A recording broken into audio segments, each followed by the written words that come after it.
Before the arenas, before the awards. This is b4Nashville Live. Have a question for our guest? Send it to us via Messenger.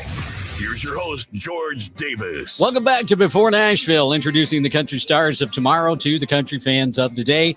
Guy that's with me tonight, born and raised in Omaha, Nebraska, but don't let that fool you because his roots are absolutely Nashville and even a little bit of red dirt in there. So he's got asphalt and red dirt mixed together. And we're going to be talking to him coming up in about 30 seconds. So hang tight and we'll find out more about him next. Before Nashville is proudly sponsored by Go-Go Tuners, the go-to tuner for professional and amateur musicians. Get your Go-Go Tuner at gogotuners.com. By Heart to Heart Coffee, the coffee that gives back. Find out more at heart2heartcoffee.com. By Sibby's Apparel, worn by heroes, made with respect. Order yours at sibby'sapparel.com. And by Three Rangers Whiskey, not for the weak or faint-hearted. ThreeRangers.com. So I've been checking this guy out. I actually ran across him, I think it was on TikTok or Instagram one. And so I wanted to reach out to him and say, hey, I want you on the podcast. You mind coming on? And he's been super excited, super good to work with. And he's joining me tonight. His name is Nicky James. Everybody, welcome Nicky into the studio. Nicky, how you doing, man? I can't complain, man. I cannot complain. Got a cold beer in my hand, something called Cowboys or Hippies and Cowboys. And I'm very thankful to be on your show, George. Thanks for having me. That's a new beer. I'm hitting it hard with a Diet Coke. I'm usually a Coors Light guy, but we just got out of the studio a couple of days ago and these were left over. So it's from Tennessee Brew Works. So a little local beer, man. Well, usually if I'm drinking, I will plug my one of my sponsors here real quick, Three Rangers Whiskey. Oh, I'm usually sipping on that, and I got down here and started working on some stuff and didn't go up and get myself a glass. So I'm just going to have to stick with the Diet Coke for now. All right. That's all right. So man, tell me, where are you at? What are your surroundings like right now? Where are you hanging out at tonight? Currently, I'm in our lovely house here in Nashville, Tennessee, man. I'm in actually my wife's office. So it's always a nice lit room for doing these. That's a big thing, ain't it? It is. That's why I have a studio downstairs. My wife's office is upstairs, and she said, you can have the basement. So she said, do it however you want it. So I put it together, and this is what I got. So we love it. I was reading your bio earlier, man. And I mean, I was listening to your songs today, to and from work, and you have got your style just really is amazing. I mean, I love your music. I love the style. It's not like a hard in your face, but it's not so mellow that you feel like you're going to fall asleep if you're listening. Absolutely. It's just good country music. Thank you, George. You're welcome. So tell me a little bit. I mean, you grew up in Omaha and Absolutely. You came from a musical family. Yeah. So grew up like any other kid, played ball, football, basketball, baseball, really into baseball, man. And I thought that's what I was going to do. I was going to go play college baseball. And, I don't know what happened, if it kind of was just, I played it for so long. And, I remember getting a point where, from football, my body hurt. And, I'm not the biggest dude in the world. So I was taking a beating, and Right. I kind of got to the point where I was like, I think I want to do something new. My brother always played music. He actually lived in Nashville for many years and then moved to Oklahoma. And I remember thinking, hey, if I can, kind of pick up this guitar and take it a little bit more seriously and take songwriting and singing more seriously, maybe I'd go hang out with my older brother a little more, And that's kind of how I, got into the whole thing. Yeah. And I mean, you kind of went back and forth between Oklahoma and to Oklahoma, I guess, had family down there. And so you went back and forth, and then it just kind of bit you and you're like, man, I just gotta do this. And Oklahoma is a different, Oklahoma and Texas are different breeds when it comes to music. Completely different breeds. It's so crazy too. that scene is what I'm used to playing, is the Oklahoma red dirt Texas scene. That's where my roots are. And I grew up listening to, Turnpike Troubadours and Walt Wilkins and, Randy Rogers and Wade Bowen. And, you go down the Right. list. And then I moved to Nashville, and when I moved here, I was surprised because it wasn't that big of a thing yet here. And, there's so many people asking, like, who's Turnpike and who's, I'm like, what do you mean? How have you never heard of these guys? But then I realized real quick, like, wow, it's just two completely different animals of scenes here, Yeah, and a lot of people. I mean, I'm big into that stuff. I mean, I love the Turnpike Troubadours, Randy Rogers, and I'm trying to think of some of the younger guys that are down there. Tyler Booth, Mm-hmm. Cody. Everybody knows and loves Cody Johnson. I was just watching his documentary the other day, and I'm about halfway through it, and I got to finish it up. But I mean, that's just the kind of music that I've really gotten to gravitate to in the last 3 to 4 years. I've always pretty much been a country guy. But I was raised on the 80s and 90s country. I remember being in the house, my mom playing Tammy Wynette, Mm-hmm.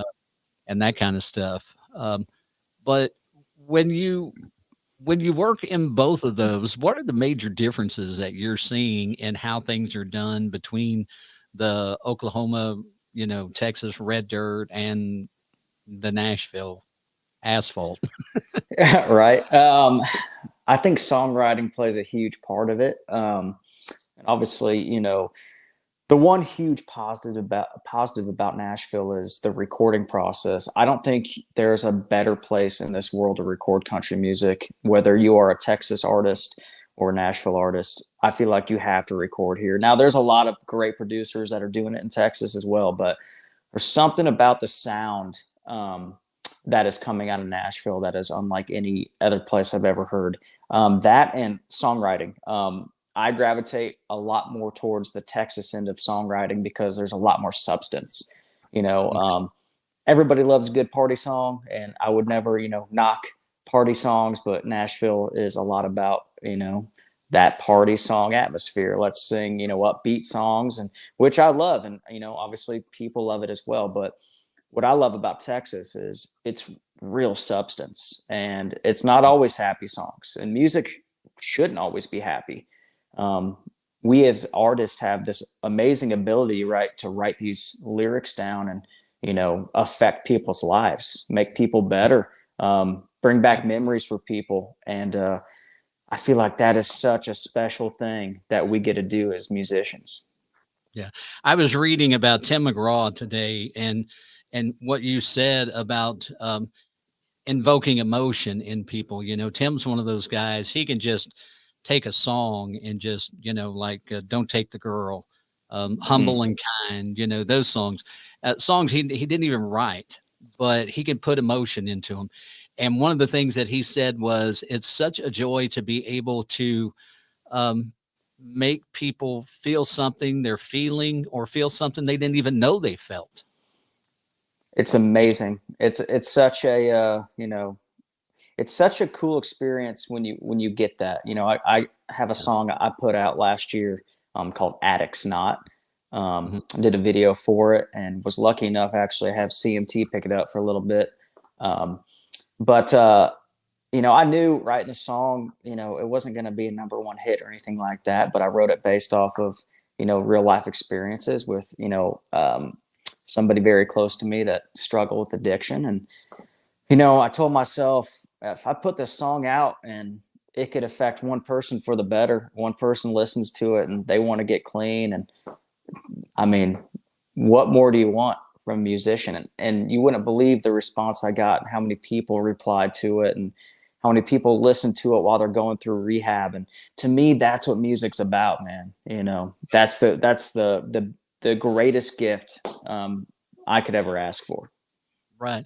And I love what you said there. If one person wants to get clean, and it's like some songs seem to affect a lot of people and some songs affect one person at a time.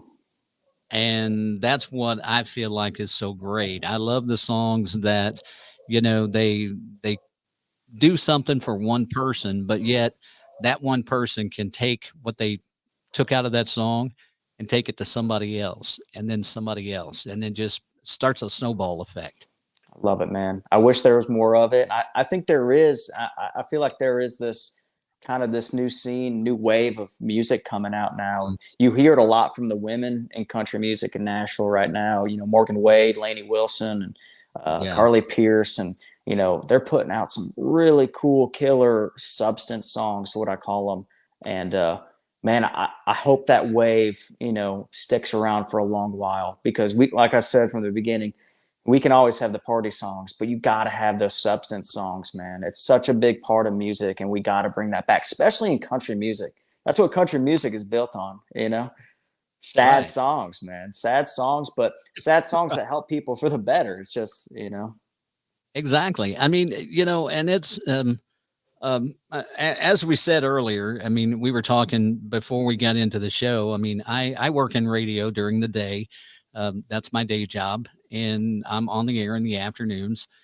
And that's one of the things that I feel like has been missing through the last few years, is getting more substance back in the songs. You know, it's been the party, the jacked up trucks, the girls in the Daisy Dukes, which we've kind of come off of that a little bit.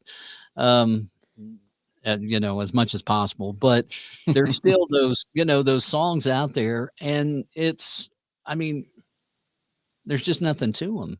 Mm-hmm. But I think that, and I had this conversation with a friend of mine who is a big programming consultant, DJ consulting guy, kind of works with different personalities and stuff, about how somebody's got to step up and start leading radio, for one, back to that. Mm-hmm.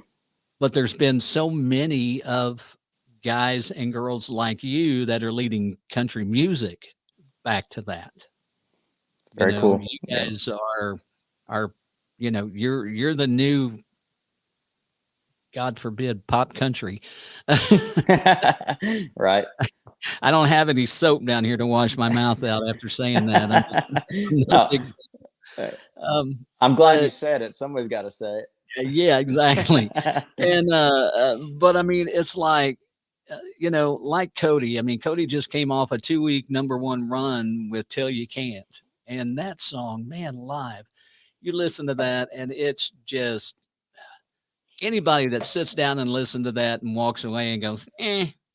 Man, what an incredible song, man. And he's an incredible person too. I had the privilege to, man, I probably was barely 22, 23 years old, and opened up for him back home in Nebraska at a place called Whiskey Tango. And, you know, he wasn't, you know, to where he's at yet. You know, he was doing good then, but, you know, he wasn't selling out arenas, and he was so nice, man, and so humbled. And, you know, took time to come introduce himself. And, you know, we're just, you know, I was an opening act, you know, typically people don't care, and he cared. And that something like that I remember. And hopefully, you know, one day, if I can get on that level, you know, you pay the favor to people like that. You always stay humble as a musician, because nobody starts at the top, right?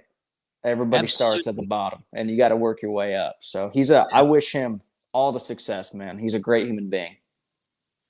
Well, now, since you were kind of raised up in a musical family, I mean, you know, you were raised up on a lot of the classics, you know, John Denver and a lot of those guys, Fleetwood Mac and that kind of stuff. And, but do you remember your very first performance that was like out, not just in the house type of thing? Trying to think. Yes, I do. You know, I started playing and traveling when I was like 17 years old. I used to be a bartender at a bar back home called DJ's Dugout. Did that for a couple of years, and I'd save up money, and I would travel down to Oklahoma, like you talked about earlier. And I would go on these like 2-week runs with my brother and some of his buddies, and we'd travel all over the state. But the earliest memory I have, I was probably about 18, and we went to Stillwater. And we played, which is a college town, for anybody who doesn't know, in Oklahoma. It's where Oklahoma State's at. And we played, I think, a bar called Eskimo Joe's. And they snuck me in through the back door. The bouncer caught me. My brother paid off the bouncer. This is way back, so I don't think anybody would get in trouble for this. But bouncer put a big old black X on my hand. So brother goes back and pays the bouncer, says, "Hey man, this is my brother. He's going to play some songs." And all right, well, they were cool with it. So I go in the bathroom, I wash off the big black X. It's dollar beer night. We got to get a couple liquid courage in you. Right. And I didn't think I was going to play. I thought my brother was messing around with me. And I was sitting at the bar drinking beer with all the college kids. And sure enough, my brother said, "Hey, I'm going to bring my brother up, Nicky, and he's going to play a couple songs for you." And this bar is packed. And I've never played in front of much more than 10, 15 people. And there's 200-300 people in this bar. And I messed up. I was terrible. I couldn't remember my lyrics. I was so nervous. And I'll never forget my brother coming up to me and said, welcome to being a musician. This is where it begins. And you only get better from here." But that's such a hard lesson to learn, because you get up there and you're thinking it's a packed room and man, I'm going to go out there and I'm going to kill it and it's going to be amazing. And then for some reason, the bottom falls out. I mean, it's such a weird thing to play in front of people, right? It's not an easy thing. And it takes years and years and years to become comfortable with it. And it's a very, it's an odd experience your first time, especially playing in front of more than 100 people. It's not a very natural thing to get up there, play songs that are personal to you. But with time, Right. you learn as a musician that, hey, you got to calm the nerves and just kind of reel in the atmosphere and, enjoy what you're doing. Right. So you write songs. I mean, you're a songwriter, you're a singer. Do you remember the first song you ever wrote? I remember the first full song I ever wrote. I do remember, I wrote it in my childhood backyard with my older brother. And it was called, Time Slow Down. Why can't time slow down? Oh my gosh, take 2 steps back just to change some ground. Feel like an old ball cap in the lost and found. Why can't time slow down? I don't remember the rest of it. I just remember the chorus, but that was the first full song I ever wrote. If you could find a recording of that song, would you ever consider maybe like tweaking it, revising it, recording it? Maybe. I think, I'm sure there's a recording somewhere of it. I think it would definitely need some tweaking. I like the hook of it a lot. But I don't know, I think it'd be cool. It's got a cool story. It's the very first song I ever wrote to put out. Yeah, and that's kind of the thing. But I mean, I got to agree with you. I like the hook in it because a lot of people say, well, time just flies by. So I think it's something everybody could relate to. Absolutely. Yeah, and I think it's a great idea. I'll have to look into doing it. If it fits, kind of what we're trying to do, and the direction we're going. That's part of being a musician now. Everything's got to fit, right? It's like you go in the studio and it's not just about recording singles anymore. It's like, hey, we got to record. This is the brand, and this is what we're trying to go after. So everything's got to fit. Right. You've got that image that you want to stick to. And so you're trying to make everything fit into that and, image and brand and all that. And that's one of the things like from, radio that I've learned a lot of. When you're writing songs, where do you get most of your inspiration from? Man, I'm a weird writer. I'll tell you that. I'm not a big fan. I do it all the time. I'm not a big fan of going in to writing sessions and kind of sitting there and trying to, come up with a hook. I feel like it's a very unnatural thing. And that's just my personal, I'm not right. I should be better at it. But it's an unnatural thing for me.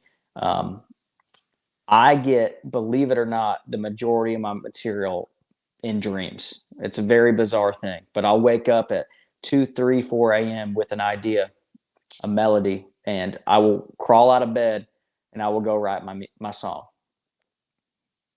Wow. And I don't know if it's like a higher power giving me something.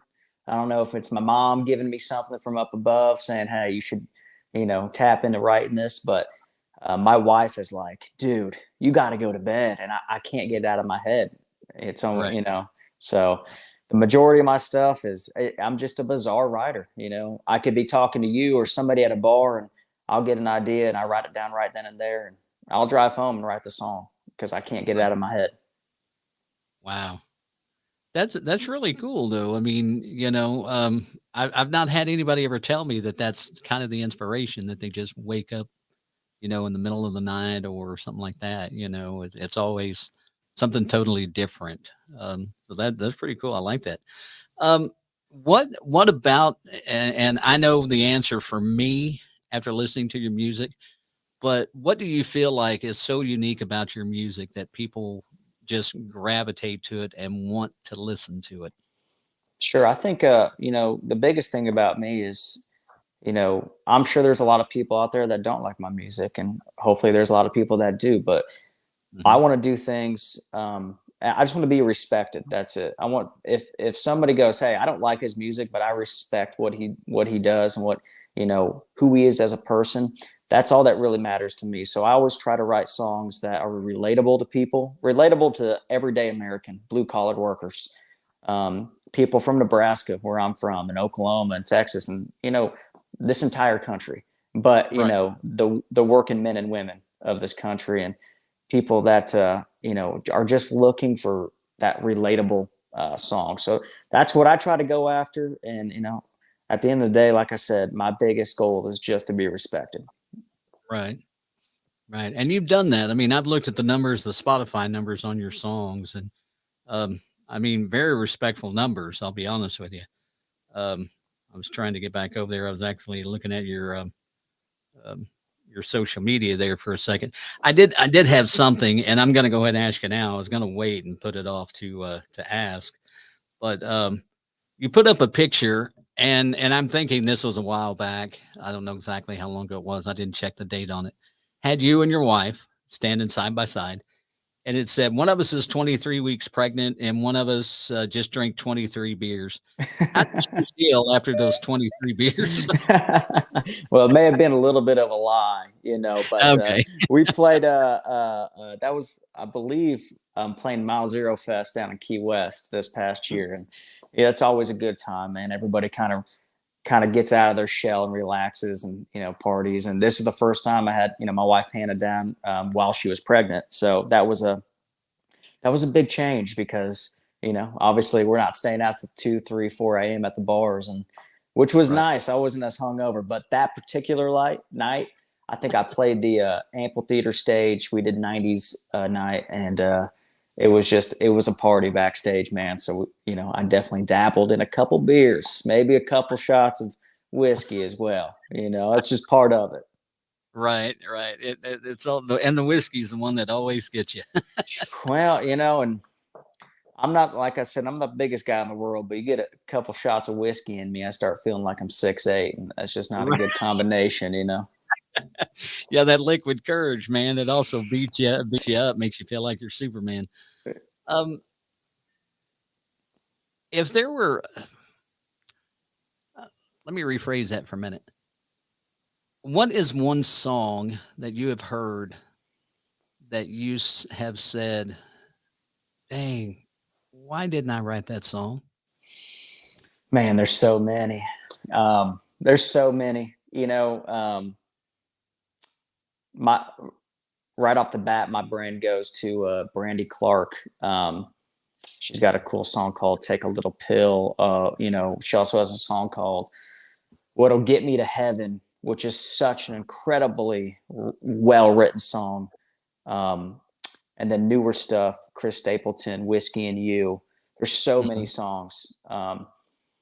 All of those songs. Brandy Clark is such an incredible songwriter. She's somebody I look up to, somebody that, if you ask me what my dream write was, I'd probably pick Brandy Clark. Um, Wow. yeah, she is. I think she is one of the most talented songwriters I've ever heard in my life. Um, Definitely top three, for me. So Chris Stapleton's up there, and then Jason Isbell is another one for me. Yeah. Yeah, Jason's one of those that I was trying to think of a while ago that I couldn't remember, but very, and they're all great. I mean, they're all great.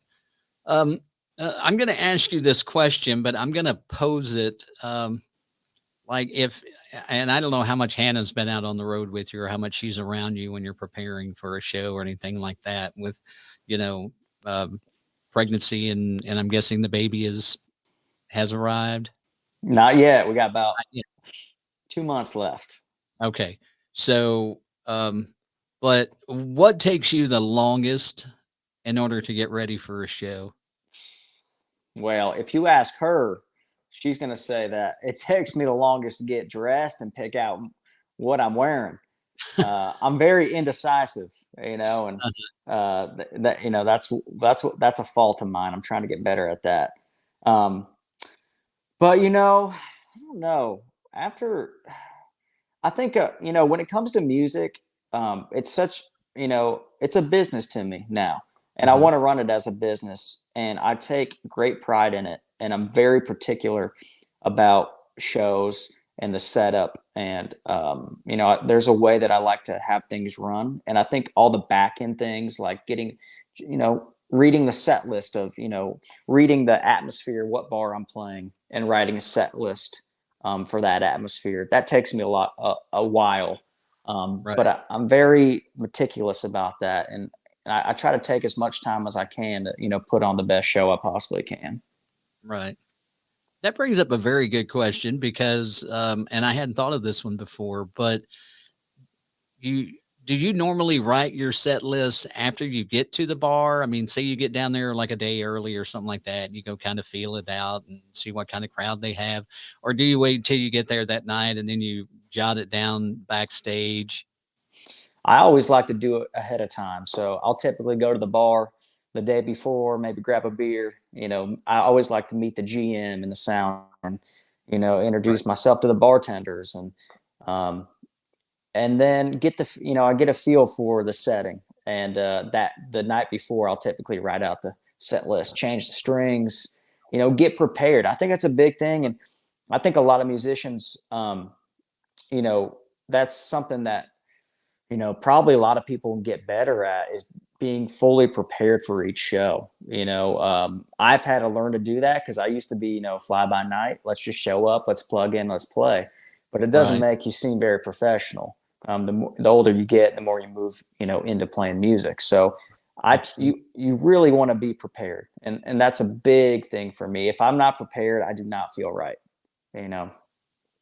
And like you said, you want it to run as a business. I mean, that's what it is. It's a business now. Once you get, to a certain point, it becomes a business and you have to run it as such because just like any business, you can succeed or you can fail just by what you do or don't do. Absolutely. And I think, once you start running it as a business, your whole mind frame changes of how, you go about things. For instance, I wake up about 7 a.m. every day, and the first thing I do is either write music or I get on to figure out, hey, what do we got to post for this week? What show offers do we have coming in? And you got to do that. It's a Monday through Sunday thing. Right. And if you got to run it like that, because, it'll only help you in the long run. Let's say you ever get a record deal or, you ever get to Cody Johnson's level, knowing the back end of how everything's run, it turns you into, probably a more successful musician down the backstretch of everything. Absolutely. Absolutely. When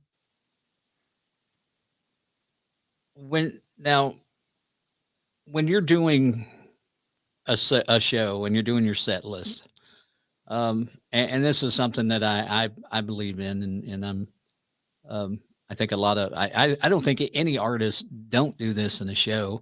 There's always a cover song or two or three, depending on who the artist is and how far along you are in your career and that kind of thing. What is your favorite cover song to play? Man, this is pretty cliche, but it's such a good sing along. I love playing "Should Have Been a Cowboy."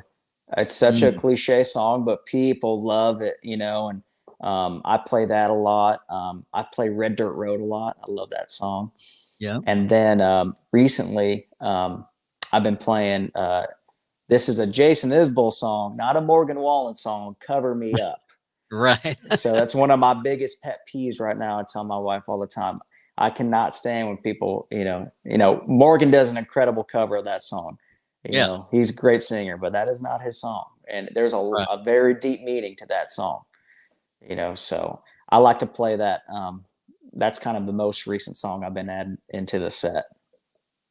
Oh, okay. Those are all good too. I mean, Should Have Been a Cowboy. You don't hear that much of around here. I mean, Mhm. not a lot of folks play it around here, which is interesting because it is a fun song. It's so fun to play, especially full band, man. It's such a Oh, fun song.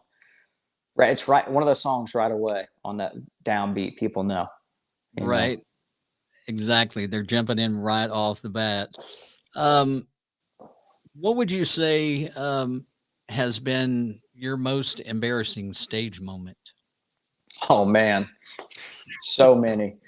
I can't even. Oh golly, you got it. You got 4 hours. Yeah, I right. mean, It's good like if you lord. do this for a year, you can fill up a Yeah. whole week's worth of shows just talking about Ah, this. man, there's been so many. I mean, just to narrow them down to I forget lyrics all the time. I don't it's Mhm. kind of my because I'm always writing in this stage in my game too. I'm constantly writing new music. So I got 8 billion different thoughts in my head. But I always love, especially when my wife's out on the road with me and watch me play, and she knows all the lyrics on my songs, and she will pinpoint every time I miss a lyric.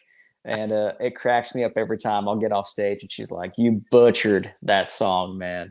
So every show I have an embarrassing moment. There's not one show that goes by that I haven't done something stupid. I never get out of line, but sometimes you can get a little rowdy. And I think that's probably one of the biggest that I've heard with that question is forgetting lyrics. I've heard some good ones. Jumping up on a bar top and not realizing there's a ceiling fan above you and get whacked across the nose. Um, Getting groped while standing on a bar top. I mean, all those things. Mm, And that was a guy that got groped, not a woman, by the way. yeah, Uh, that'll I'll, happen. I'll clarify that. But um, and rip pants and falls, and of course all the typicals. But the forgetting lyrics seems to be something that everybody does because I think it's like you said, you've got so much going on. You have to be very proactive about your show. So you're thinking, okay, are we going to segue from, Should Have Been a Cowboy into, your latest single, which we're going to play here in just a minute?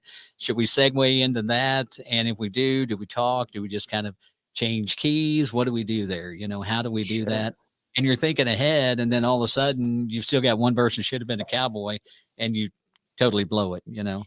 Yeah, and not to mention a lot of people don't know this too is that you have different sets based off how much Mhm. time you're playing, right? So if Right. you have 30-minute sets or 45-minute sets, hour sets. So one night you could be playing a 30-minute set, and the next night it's a 45-minute set, and then you're adding new songs in, and there's just a lot that goes into it on the back end that a lot of people don't see. So, but you got to go with it. You can't be the guy that if I mess up lyrics, I'll be like, I messed that up. That's my fault.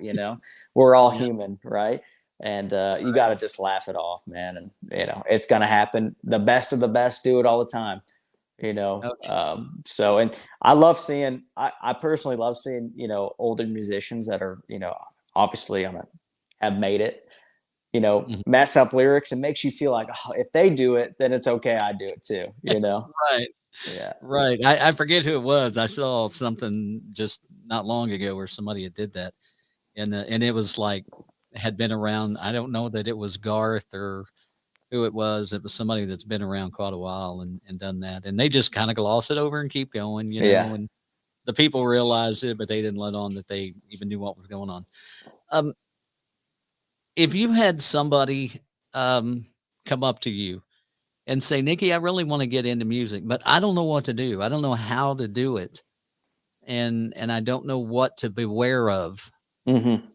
What kind of advice would you give that person? That's a great question. First of all, I would say stick in your hometown for the next 4 years and you play every bar you could ever imagine and you write every day you could ever imagine. And you do that and you get better as a musician, first of all. And then think about moving to Nashville because when you move to this town, you're going up against the best of the best of the best of the best everywhere. But if you can move here with that prior knowledge of how to be a musician and how things work and how to write a song and how to craft a song, you're ahead of the game. Um, and then on the other side of that, once you get to Nashville, there's a guy named Walt Wilkins out of Texas that told me this one time in Oklahoma before I ever moved to Nashville. And it's the best advice I've ever got in my life.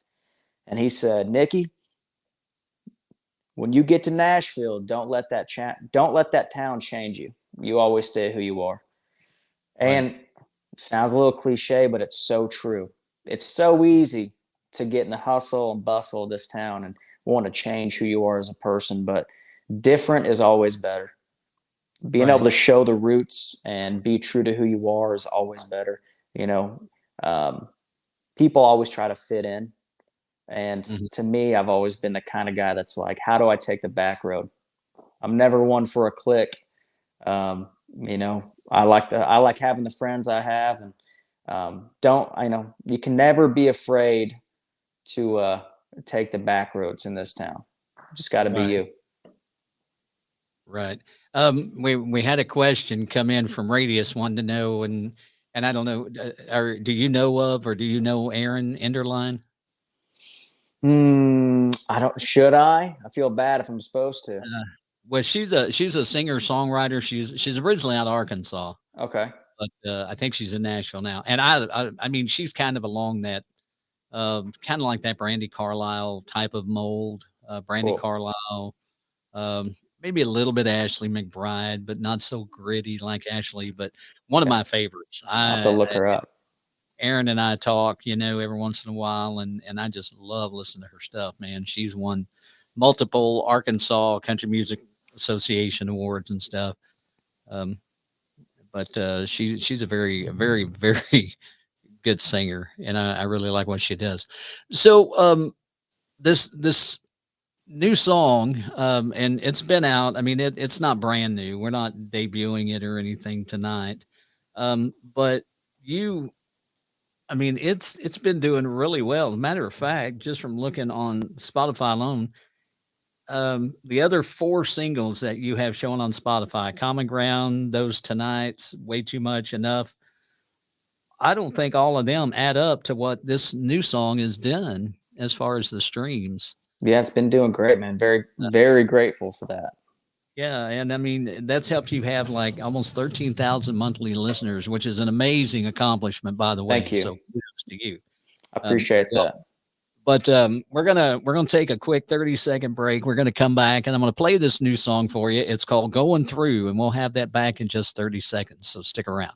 b4Nashville is proudly sponsored by Go-Go Tuners, the go-to tuner for professional and amateur musicians. Get your Go-Go Tuner at gogotuners.com. By Heart to Heart Coffee, the coffee that gives back. Find out more at heart2heartcoffee.com. By Sibby's Apparel, worn by heroes, made with respect. Order yours at sibby'sapparel.com. And by Three Rangers Whiskey, not for the weak or faint-hearted.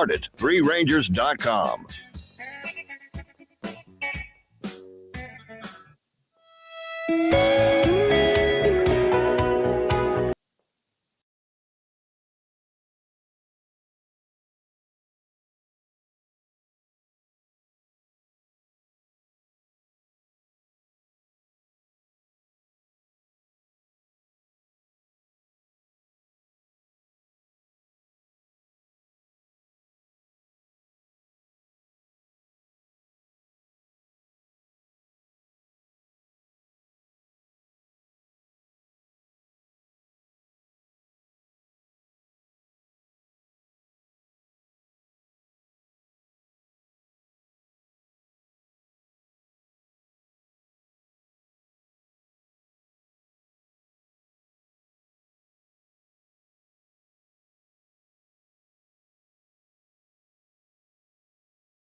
And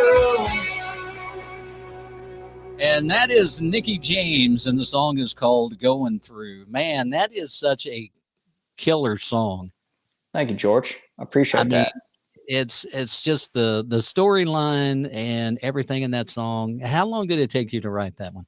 Well, actually, that is one of the songs I did not write. Oh. I know. I got the chance to get that from Mr. Chris Young and Matt Rogers. They pitched Wow. me the song, and once I heard it, I was like, man, I got to record this. And that's new for me, man, to be honest with you. I write a lot of the songs, but there's this whole other back end of Nashville that is the songwriter, right? And they have dreams too. Now, obviously, Chris Young and Matt Rogers, they've done pretty good for themselves, but when you get songs like that sent to you, it's always cool. You can't be the guy that's like, I'm going to write every song. Right. Because guys there's better writers than me in this town. And, when you get songs like that, it's okay to be like, hey, that's a great song. I think Garth Brooks says something about it takes a great man to write a great song. It takes an even better man to pick a great song. Right. So it's an ego thing, but you got to get over that as a musician, Right. So when they pitched you the song, did they give you the demo? Mm-hmm. Or Mm-hmm. okay, who was singing on the demo? I'm just curious. Was it either one of them? It may not have been. It may not have been. I can't remember. It gets sent to the producer at that time. His name's Eric Torres. And it gets sent to Eric, and then Eric sends it to me. I want to say it might have been Chris, but I mean, it's been almost a year now, so it could have been somebody else too. Right. And it's kind of, I mean, I never thought of that before. We're like, my wife and I are huge, fans of Chris, and so until then, I'd never even thought about, the comparison. Mm-hmm. Sometimes you get a artist and you go, man, they really sound like this one or that one. But after you mentioned that, I'm like, yeah, I could see that, I could see that. Cool. It's a great song, man. They did a great job with it. And yeah, they did. obviously it's been great for me. And, a big shout out to the playlist Wild Country. They've been a big part of that and picking that song up. And, it's such a cool thing when, playlists like that pick up independent artists in this town, man, and especially guys like you that have independent artists on your show. That needs to happen more. There's a ton of independent artists out there, and they're chasing this thing. So big shout out to, the both of you guys for staying true to those roots, Thank you. One of the things I've always said is everybody was independent at one time. Absolutely. George Strait, Garth Brooks, Willie Nelson, Johnny Cash, they were all independents. They may not have been independent to the way that we know some of the artists nowadays, where they were recording stuff and, putting it direct to DSPs and that, that kind of thing. Sure. But they weren't signed. They didn't have a label. They didn't have anybody backing them. And, that's one of the conversations that I've had with friends of mine in radio is just, what's happened to that, discovering those independent artists, the guys that you don't hear on the radio every day. Yeah, I don't know. I think it's a conversation that needs to be talked more about. This town at one point was for the dreamer, right? The dreamer came from all over, and, they gave it a chance, but I don't know what's been happening the past couple of years. From our earlier conversations about having substance in songs, I feel like now it's kind of just, it's not about substance anymore. It's about how many followers you got on TikTok and how many followers do you have on Instagram. And we can't do that.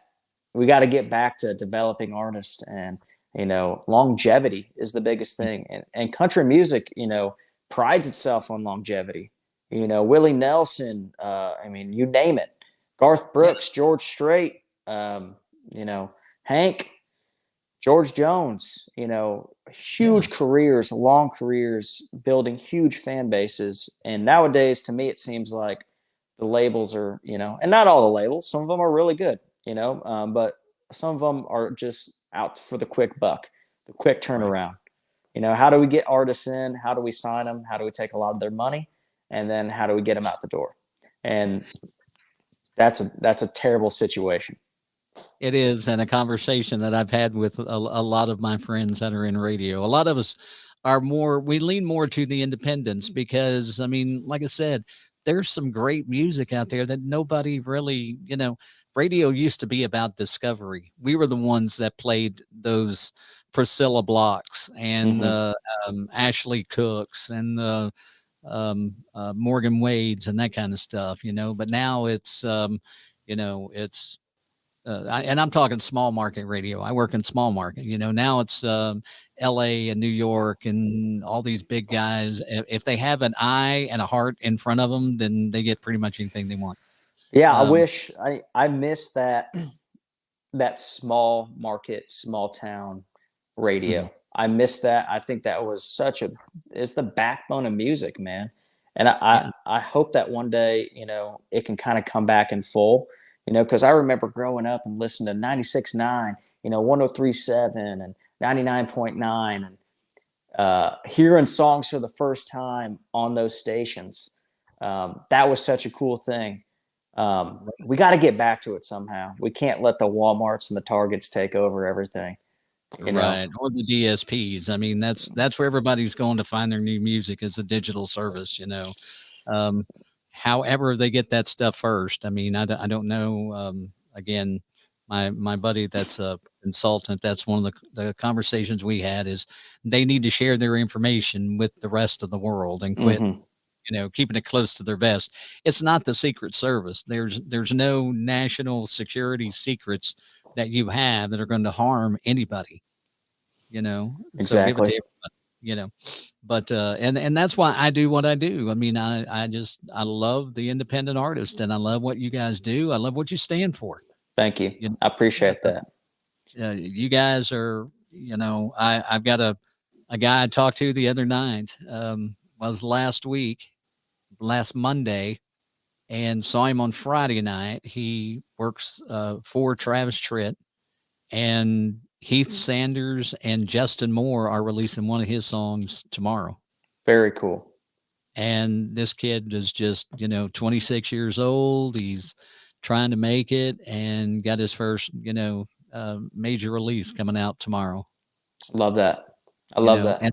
that's that dream, that you were talking about. That's the dream of what Nashville can do and what the rest of us need to do, Absolutely. I think if we get enough people, enough voices out there to be heard, but that's always the challenge. I told myself for many years, you don't want to talk about things because you don't want it to hurt your chances and you don't want to sound bitter as a musician. But, at the end of the day, you got to be an advocate for musicians. Right.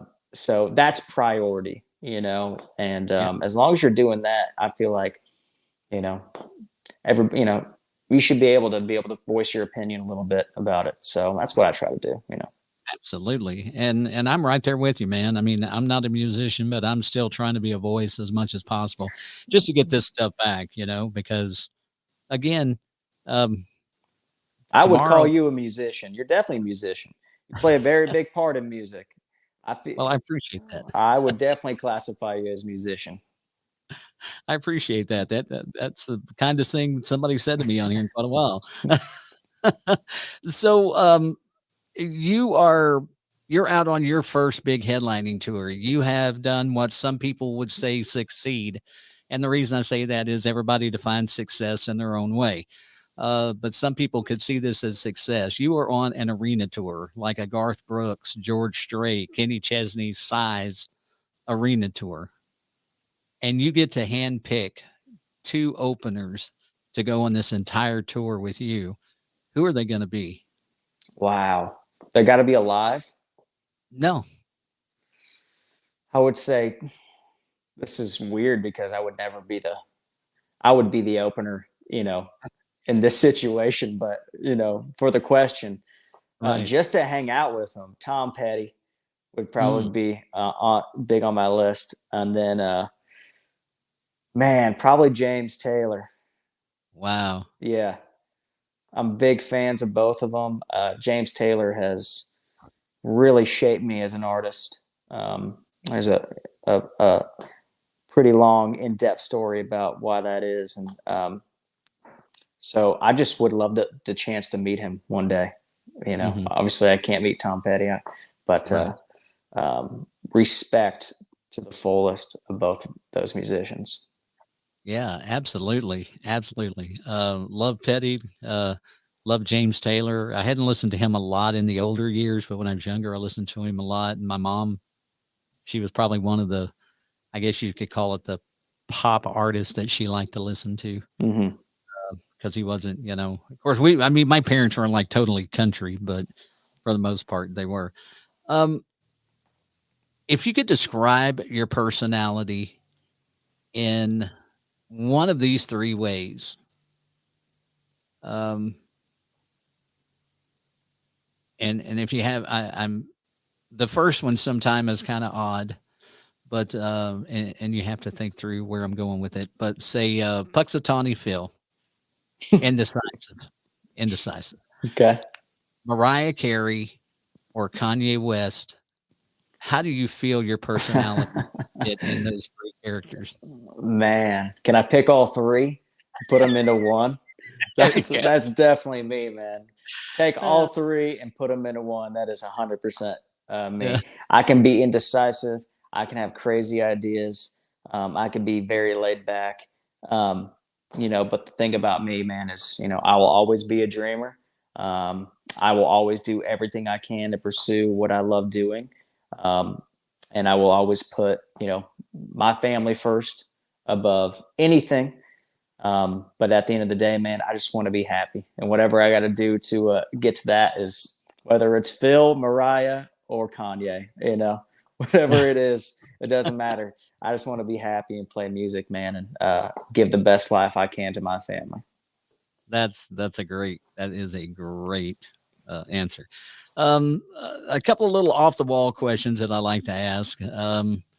If you go into a public bathroom, Mm-hmm. which stall do you use? Oh, that's easy. You take the middle one because everybody in their brain, they think don't take the middle one because that's where everybody goes. So what happens is everybody they go to the ends, right?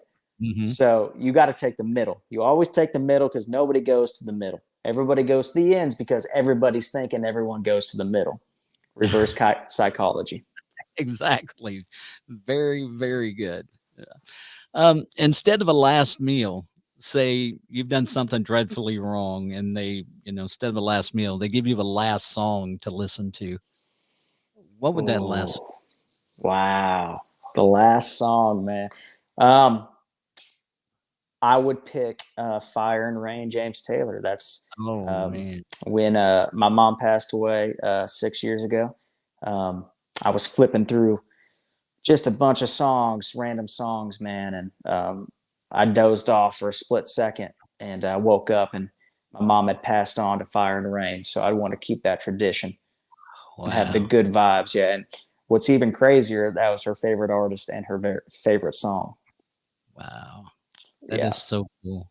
That's so cool.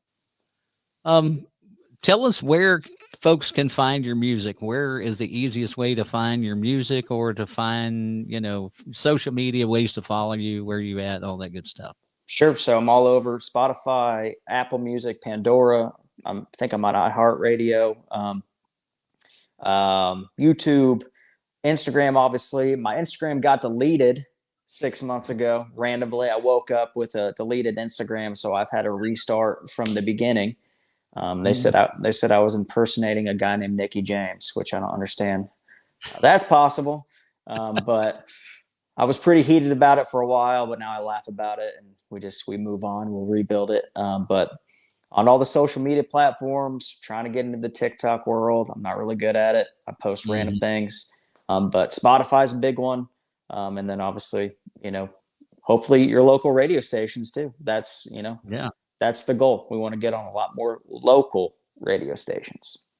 Right. So, I mean, give your local radio station a shout out and tell them, play Nicky James Going Through. That, man, that is such a good song. Golly. Thank you. I love it. It's one of those that just catches your ear and won't let it go. And that's what's amazing.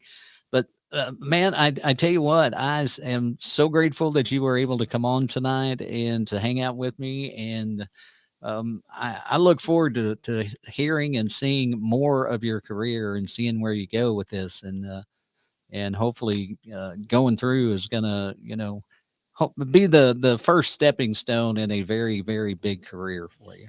Well, I appreciate the opportunity to have me on, George. So great talking with you. And thank you for obviously being a huge advocate of independent artists, man. And man, I look forward to hopefully doing this again in the future and meeting down the road. Maybe we got to grab a cold beer one of these days.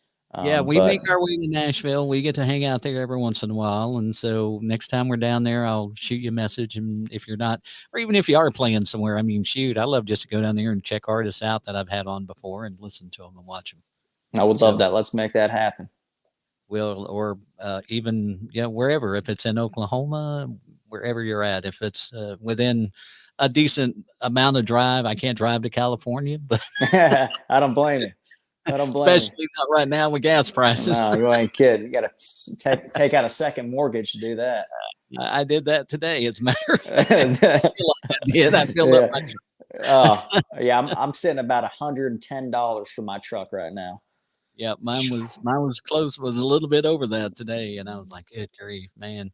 My wife being gone, I told her, I said, "Take it easy on the credit card while you're in Florida at this," because she's at this, like I said, convention, and did that, and then had to get the oil changed, and first one thing and then another. Something always else is wrong. It can't ever be easy. It can never be easy, and when gas prices are this high, if I was president of this United States of America, you got to lower the cold beer prices, right? Coors Light needs to go down to $10 a case. Exactly. We can't do both. So if you're listening out there, President or Coors or Miller or Budweiser, lower the beer prices. It's right. We're already paying too much for gas. You got to give us something. All right. You'll make it back. Oh, trust me, you will. It's all in the volume. Absolutely. I saw a sign today that said beer prices are cheaper than gas, so drink, don't drive. Very true. Very true. So there you go. Well, Nicky, man, thanks for coming on. It doesn't even seem like we've been chatting as long as we have. Those are the good ones. Those are the nice conversations of just chilling out and having a Diet Coke and a beer. Absolutely. Yeah. So, man, we will see you hopefully very, very soon. Don't forget, Before Nashville, we're on every Monday and Thursday. You can find us all over wherever you get your podcast. You can check this out. You can also check us out on Facebook. We're on Facebook. We're on Twitter. We're on YouTube. Subscribe on YouTube. Follow us on all the media, all your socials, and like I said, all the platforms where you get to your podcast. And check out Nicky James. Be sure to check him out. Give his whole catalog a listen and enjoy some great music. So cheers, my friend. And until Monday night, you guys have a great evening, and we'll see you.